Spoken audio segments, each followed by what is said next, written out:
أهلا بكم معانا في حلقة جديدة من برنامج المذيع.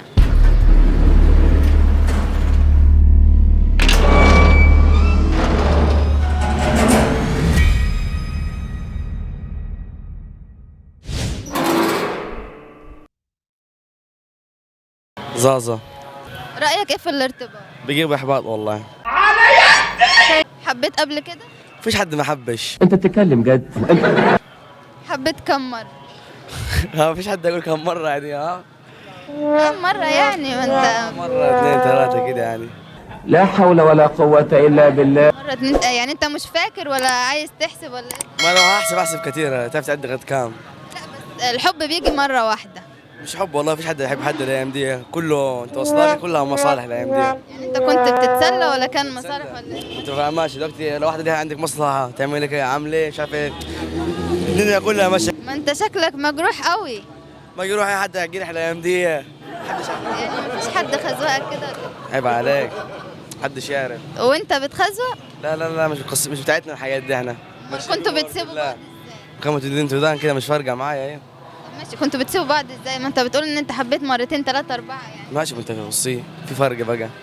لو واحدة بتحبك، واحدة بتهزر، واحدة عايزة تدلع وكده شغل. مش فاهمة معلش. انت عارف ده حوارات كتير وكده، انت عارف قصص الحب بقى. انت حبيت حد قبل كده انت؟ لا انا كنت مخطوبة عادي بس ما كانش في وفركشتي كل حاجة ايه؟ نصيب. اديك قلت بس كانت مرة مش مرتين ثلاثة أربعة. انت ما هتعمل ايه غصب عنك. طيب ايه؟ بسملة شريف. وانتي؟ تسليم عليك.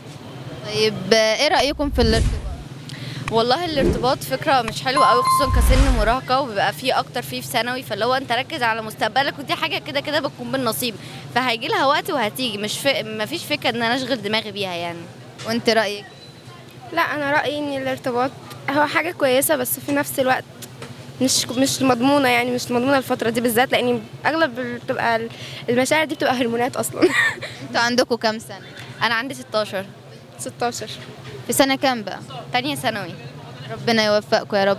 طيب لو جاي يعني خلاص انتوا كبرتوا ومثلا بقى 20 22 سنة، تفضلوا ان انتوا تتجوزوا عن حب ولا صالونات؟ لا طبعا عن حب، لأنه هيكونوا فاهمين بعض أكتر وكده، لكن جواز الصالونات ده فاكس يعني مش تجيب منه نتيجة خالص. لا واثقة من نفسها، مش واخد بالك. نفس الراي بالظبط. طيب اهاليكم بقى، احنا الجيل بتاعنا غير اهلنا، فهم مثلا شايفين ان الحب والارتباط ممنوع وكده، فده بالنسبه لكم هيبقى هم هيتقبلوه ده، يعني انت بقى لما توصلي الجامعه تقدري تعرفي اهلك وكده، غير مثلا في سن المراهقه انها بتكون مشاعر متبادله وكده، فاهماني؟ يعني مجرد مشاعر وسن مراهقه وخلاص، لكن في وقت الجد جد، فاهماني؟ فانت تقدري تعرفي اهلك في وقتها بقى، ان في مثلا انت مثلا بتحبي واد او مرتبطه بيه، فاهمه؟ هتقابليه كده، فساعتها هكون لا فاهميني الموضوع، لانك انت كبيره وهم كبار وواثقين فيكي. ما هو نفس لا بص، هو كده كده لما انا بحبه هم المفروض ما لهمش دخله، بس انا لازم طبعا اعرفهم. عشان ايه؟ عشان رايهم. رايهم كده وخلاص يعني. احنا هنعرفهم وبس. احنا نعرفهم وبس. انما الراي لازم يبقى لكم انتوا. هو طبعا ما هو يعني في حاجه هتتم غصب عننا مثلا، بس لو حصل مثلا وفي حد حبيتوه وجيت تقدم واهلكم رفضوه، رد فعلكم هيبقى ايه؟ انا عن نفسي هو انا اكيد هتضايق طبعا فتره وكده، بس يعني اهلي اضرب مصلحتي. وانتي؟ ايوه طبعا اهلي اكيد شايفين ليه ان انا يعني هم وجهة نظر الكبير تبقى اكتر من وجهة نظر الصغير، فتبقى هم شايفين ان ده مناسب او كده وهيبقى كويس وكل حاجه تمام، مش هيناسب بنتهم وكده اكيد مش هيوافقوا. عظمة على عظمة يا ست. عرفونا بنفسكم. انت اسمك ايه؟ علي جمال الشراوي. وانت؟ اسماعيل حماد بدران. عندكم كام سنة بقى؟ 26 سنة. 19. طيب كنت عاوزة اسألكم يعني رأيكم في الارتباط. في الارتباط هو يعني ما الاصل طالما يعني طالما انت قول السؤال تاني. عايزين ناكل عيش، ارتباط ايه؟ ما ارتبطتوش قبل؟ احنا جايين هنا، احنا طبعا اكيد كل واحد ارتبط طبعا، بس ما بيحصلش نصيب. بتفضلوا الجواز عن حب ولا صالونات؟ لا الجواز عن حب طبعا. عرفي. لا يا جدع مش كده.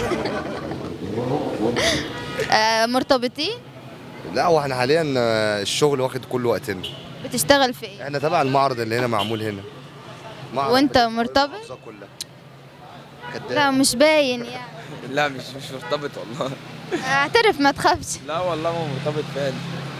طب ايه طبيعة شغلكم اللي مخليكم مش لاقيين وقت ان انتوا؟ احنا بنلف المحافظات كلها، بيبقى معرض يوم الواحد. المعرض ده بنحاول نبيع يعني ايه، تبقى تخفيضات اسعار وتخفيضات. بنلف المحافظات، يعني احنا امبارح كنا في الاقصر، بكره في سوهاج، بعده في غارب، بعده في القصير.